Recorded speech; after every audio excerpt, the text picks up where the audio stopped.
Master साहब जो मेरी उम्र के कलाकार हैं वो इसको सीखे,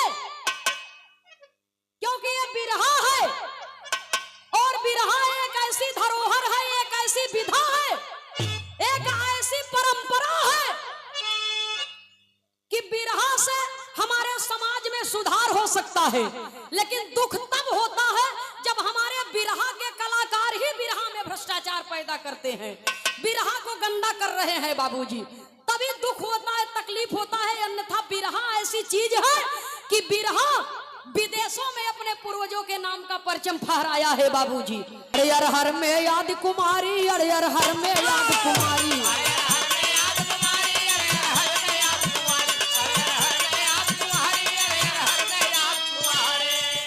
अरे यार हर में याद कुमारी, कौरव कपास में अधिकारी, चना में चारों जुग है, चतुरानन हमेश, मटर में महेश।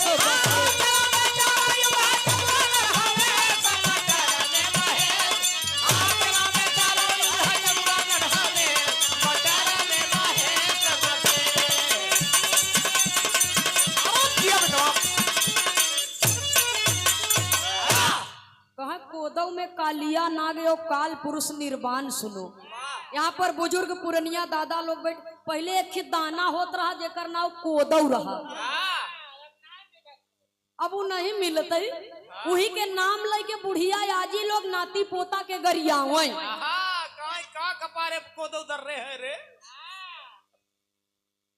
कोदव में कालिया नाग और काल पुरुष निर्वाण सुनो, खास ककई ककुनी में दशरथ से लिया वरदान सुनो, गंवारा में गाधी बाबा काटे चरखा तान सुनो, घोड़ घोड़जई में रहते हैं घोड़ मुहा शैतान सुनो। अरे अरहर में याद कुमारी, कौरव कपास में अधिकारी, चना में चारों जुग है, चतुरानन हमेश, मटर में। तो पुरनियन के बिरहा कुछ गजबई रहा, कोनो जोड़ जमाने में नहीं बाबूजी। तो ये मेरी सोच है, जो हमारे उम्र के कलाकार हैं, मास्टर साहब जो मेरी उम्र के कलाकार हैं वो इसको सीखे,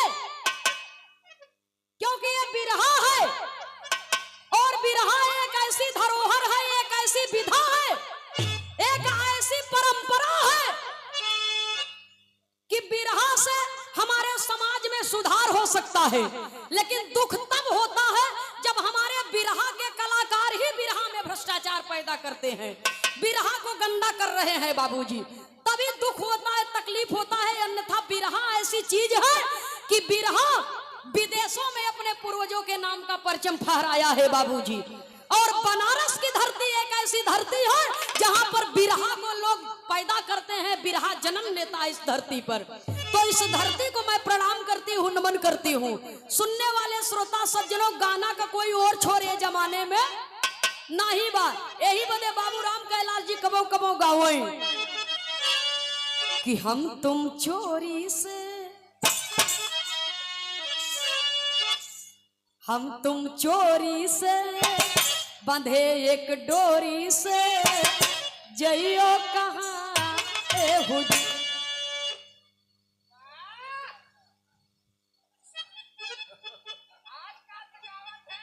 मतलब कुछ गाय दे हम हिट हो जाई बस, ऐसे मतलब हमके नहीं न। सुनने वाले भैया हो, आप लोग सुने न कि बीए पास हो रहा, कहा हम बीए की है, बीए की है। ये दुनिया में चलाको कई प्रकार को होते, मेहरुआ बड़ी चालाक रही, मेहरुआ उसे चलाक रही। तो ये दुनिया में चलाको कई प्रकार को होते। एक पहलवान बहुत चालाक रहा, हाँ हो पहलवानवा, देखे में बड़ा बढ़िया तंदुरुस्त लंबा चौड़ा रहे, लेकिन आदत एक इतना ही गड़बड़ रही कि घरे पहुंचे खाना खाए जब, तो जितना ओका दाल भात रोटी चाहे उतना ही ओसे दुगुना घी चाहे। तो घी एक दिन खत्म हो गया, मेहरुआ के पहलवनवा मारे 4-5 झापड़, कहे कुल खाऊ धई हमें बदे कुछ बचे नहीं न। मेहरुआ कहे पहलवान देखा ही गड़बड़ी करत है तू, हला ले अपन घर या दुआर ताला चाभी, हम चले।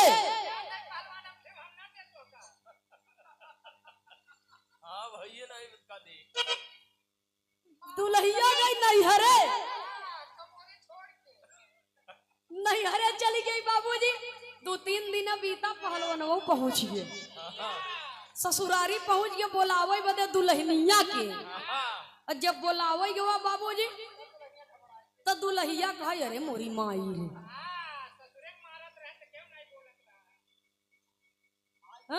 इहू आई गए बवाल करे बरे नैहरवो में। तो हमार भौजाई और महतारी कुल का कहीं है, कहीं बड़ा निर्लज तोरा दमी बाटे रे। सुनई वाले बाबूजी अच्छा गा त गा रात रुक ही गए, गवा त गवा रात रुक गए।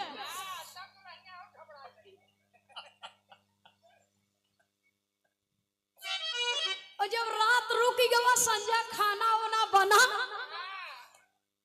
तो भौजैया से कहे भौजी जाए के खियाई दे तू। कहे देखा नंदो मनई परानी तोहार है, कितना खई ही कितना न खई ही हमके का पता, जाए के तू खियावा तो है मालूम बा कि हमें मालूम बा।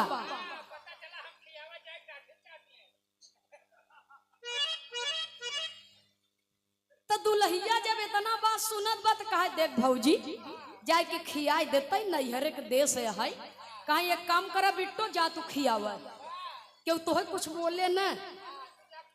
अब दाल चावल पूरी सब्जी चटनी अचार सलाद रायता कुल आइटम निकाल ले। और ठंडी के सीजन रहा, घी जम गया रहा, कलछुली से काट के ऐसा और नीचे थाली में रख के ओकरे ऊपर से भात छाप दिए और हाँ चावल से मून दिए। चावल तक कच्चा रहा था तब कहा थी चूरे पर भात हो जाता है। सुनने वाले बाबूजी भाते से तोप दिए और तनी से 2 चम्मच घी निकाल के कटोरिया में गरमाई लिए। बहरहाल घी दूधे कमी नहीं रहा, लेकिन सोचत बा कि अगर घी ले जा दे दे भौजाई कहीं है नेवाई के भतार आए तो समय मेटिन ले गए कुरई को। ये बदे डर के मारे कटोरिया में रच के घी गरमाई के लेके गई और दाली में ऐसे 2 चम्मच चुआई दिए। पहलवानवा लगाए आखी लिलोर के लिए देख देखत कहा खाता कस नहीं। पहलवानवा कहे जाने तब न जाने, दुल्हनिया कहे खा दुनिया भर के नखड़ा मत मारे। पहलवानवा कहे जाने तब न जाने। तब दुल्हिया धीरे से कहा था साने तब न जाने।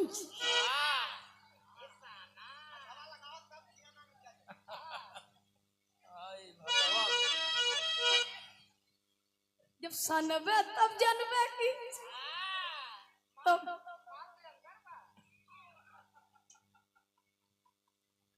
बहुत चतुर है दुनिया में ऐसे हैं कि बिना साने जाने की कोशिश करत थी, लेकिन जब तक सनबा न तब तक जनबा न, तब वह सरहज मजाक करे रहें। एक लाइनी गीत गाए रहें दादा, तेरी कटिया में चारा नहीं है,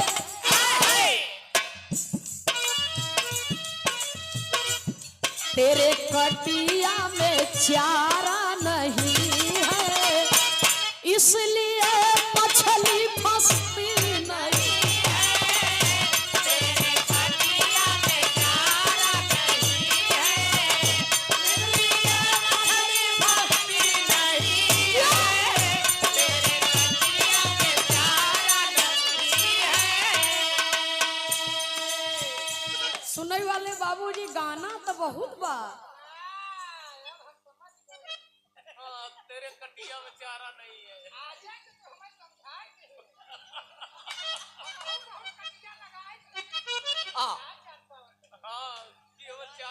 चारा कम हो जाए, जान गया ना अब सुधर जा नहीं बहुत पिटा है।